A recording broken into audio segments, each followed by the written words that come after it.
Welcome to another Evolution Solutions presentation. This Part 2 presentation will demonstrate the steps required to import your unique products into your own catalog and storefront. But prior to loading your unique items, you have some decisions to make. Step 1. Identify your product categories. Can you group your unique items into your preloaded wholesaler categories? Or do you need to create a new main category along with subcategories?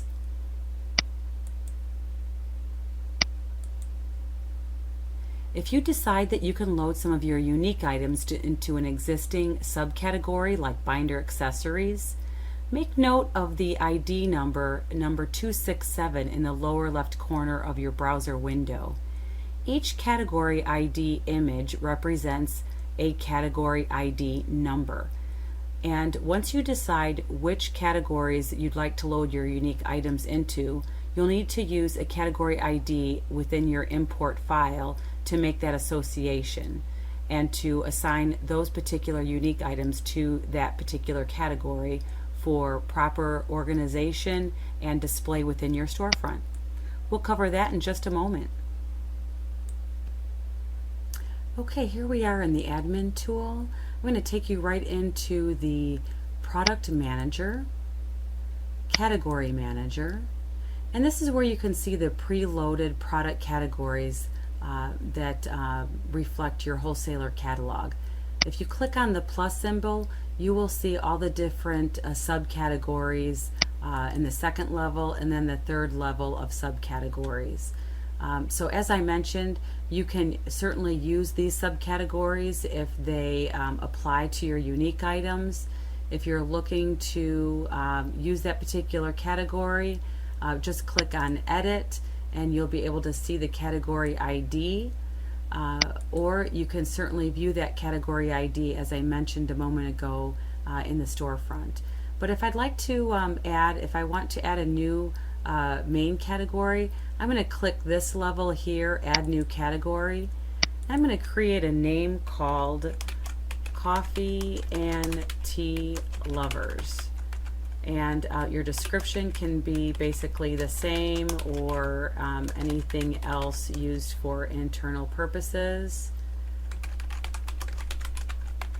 And now the metadata fields, certainly feel free to populate those with meta titles and keywords and descriptions. These are important fields for search engine optimization, and we will talk further about that during another session on SEO. Now this particular field here, show in menu, yes or no. If you are working on importing unique items, you may not be ready to show that particular category in the storefront, so you can leave it as show in menu no, but I'm going to show this, leave this and show in menu yes, so that you can see what that looks like in the storefront. And your priority, this is where you can actually prioritize the different main categories. So depending on where you want that particular category to display in your storefront, you'll see how that works there. So I'm going to go ahead and add another a subcategory to my coffee and tea lovers. I'm going to call this coffee. Show in menu yes, and I'll leave that priority at 0, and it will automatically alphabetize if they're all the same subcategory priority. So notice now I have a second level under my main level of coffee and tea lovers. So if I want to add another subcategory, I'm going to click here under Add New Category versus adding a subcategory under coffee. So I will add another second level, and I'm going to call this one Coffee Makers. And since this is a required field, I need to enter some content there, and I will come back later and populate this other information. I'm going to click Save to enable and store that particular category. So now you'll see I have two particular subcategories. Now if I click Edit, you'll notice I now have a category ID. The category ID does not get assigned until after you save that record. So once you save it to the database, you'll have your assigned category. So I'm going to quickly add another category level here. And showing menu, yes, and click save. Okay, so now I have my categories, and you'll see how this works in just a moment. Let me switch over here to the storefront, and if I go back to my storefront and refresh, I want you to see how you can view the particular category that I just added, coffee and tea lovers. So at this time I can go in and change my priorities at the main level. I did assign this one, but now I'll need to go in and reprioritize these particular categories based on my priority. Otherwise, if they're all the same priority, they'll just be categorized alphabetically. So I'm going to continue on and add my additional categories, but please note, as you add unique categories, you can also assign category images. So if I go back here and I edit this particular subcategory, notice there is a second tab here called category image. This is where I can go in and browse my computer and upload a corresponding picture to represent that particular category. Those need to be in low resolution 72 dpi and approximately 100 by 100 pixels in width and or height. Step 2. Identify brands and manufacturers.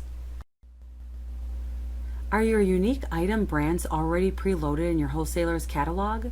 If not, we recommend that you add unique brand and manufacturer names to the product manager within the admin tool. Brand names are used for your storefront searching, and the manufacturer names are used for search engine optimization. So be sure and load unique brands or use the existing brands or manufacturers that are already loaded in your system. Use the Product Manager Brand Names window to add unique brands. Click the Add New Brand button and add your brand name. Use the Product Manager Manufacturer's Names window to add new manufacturer names.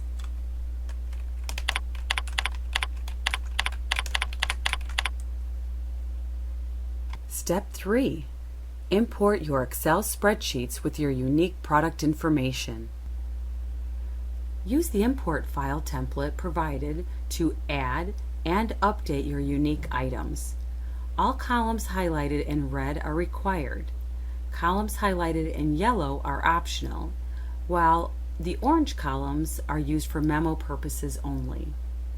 Now, column A is used to identify your unique item number. This cannot be a duplication of any other wholesaler items that we preload in our Fusion catalog. Column B is a short, consumer-friendly description.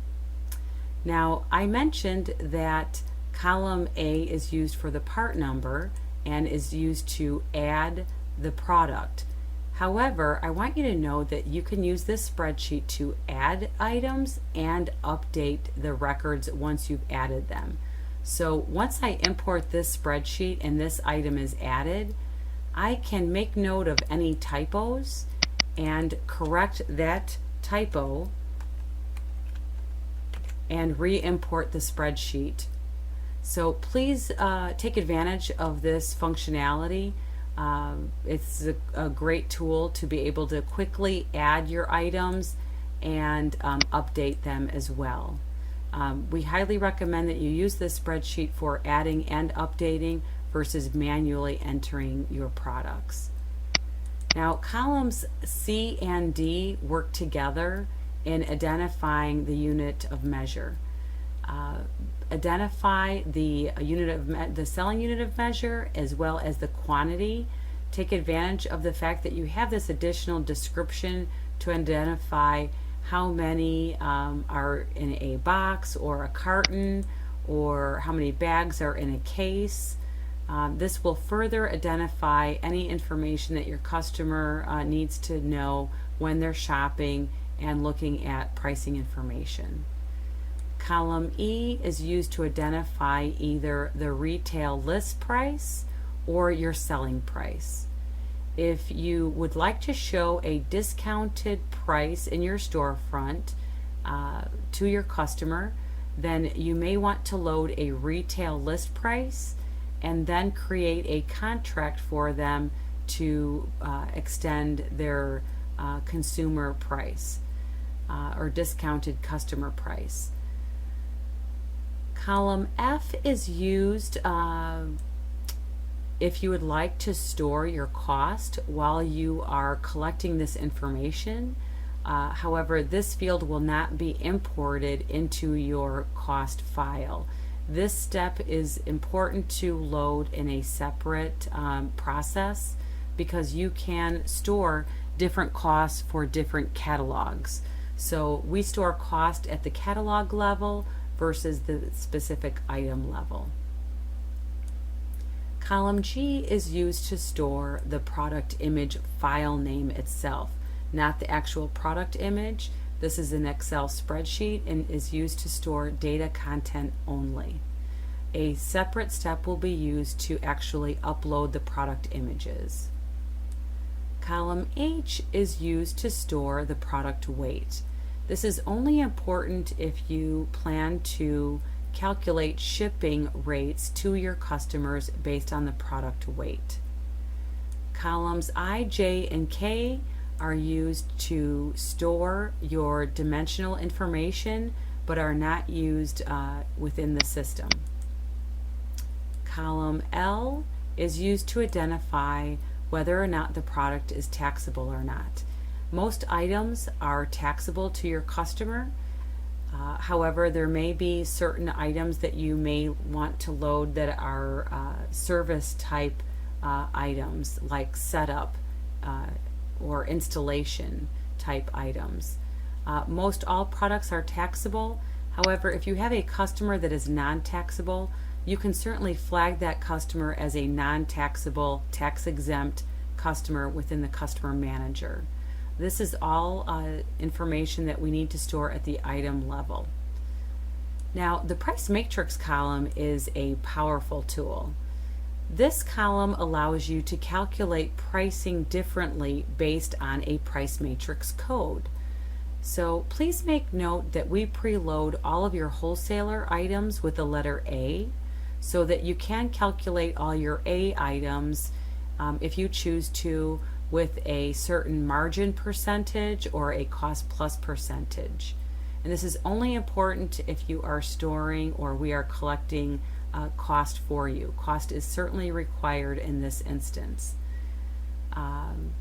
for cost plus or a margin percentage. Now, if you are planning to load unique items and you want to have the flexibility on how you calculate pricing, you can load certain items with the letter C or any other letter or number so that you can calculate maybe these items are going to be a cost plus 40%, or you want to maintain a 40% margin. Of course, if you do that, you will need to load your cost in a separate step. While your M items or your P or your S items can be calculated at a different percentage based on a cost plus or a list minus or a gross margin percentage. So take advantage of this price matrix code column if you have the need for a more sophisticated type of pricing structure to your customers. Now, column N is important and also required to categorize your items. So if you have identified the category ID for an existing product category, certainly put that into this column, or you can create your unique main and or subcategories for your unique items. This is a required field. Column O is the catalog barcode. If you have it, great. If you don't, no need to worry about it. It is an optional field. If you do have this information, We do recommend that you add as much as possible because it does help in SEO purposes. Column P is used to store the manufacturer's part number. If you don't have a separate manufacturer's part number, then certainly copy what is in column A over to column P. Column O is used to store the brand name of the product. If you don't have a brand name, you can certainly assign a private label name, maybe your company name, or if you do have a brand name, certainly be sure to add that to the product manager first and then add it to your spreadsheet and import it. The brand name can be different from the manufacturer name, or it can be the same. There are two separate fields here to store separate information. The brand name is used today as a searchable field within your storefront. The manufacturer name is used to upload and store information about that particular item when you are ready to upload a product feed file to a search engine like Google. Google Shopping does have a lot of requirements, so we'd like you to have as much information about that product as possible. Column R is used for a more lengthy, more detailed description about that product. If you don't have extended detailed descriptions, no problem, but as much information as you have is certainly recommended for uploading your product information as far as your unique items are concerned. So again, this must be a unique item, and you can use this spreadsheet to add and update unique product information. Now, please also note your spreadsheets need to be labeled import, and we cannot have any additional spreadsheets attached to the Excel workbook. We also need you to store and save the Excel spreadsheet in the older version of Excel to eliminate any formatting conflicts. Please use the Excel 97 to 2003 version, and that is the actual version that was provided within the template. Use the product manager to import your unique item spreadsheet.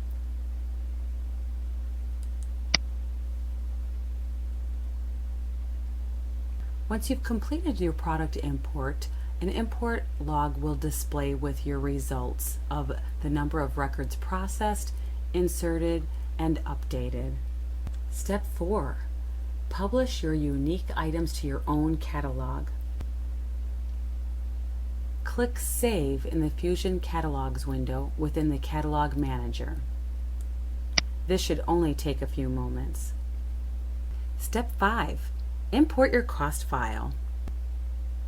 Import your cost spreadsheets with your item cost information.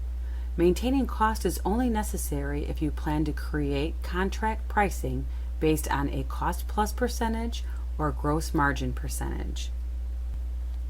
Use the Catalog Manager Catalog Cost Prices Import window to load your cost file. Step 6. Upload product pictures. Use the Product Manager to load your product images.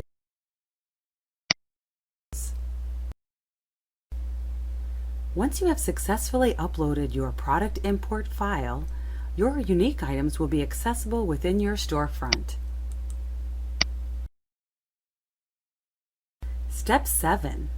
Use the Contracts and Deals module to activate variable consumer pricing, or simply sell the products at the price you loaded from your spreadsheets. Thank you for viewing this Evolution Solutions presentation.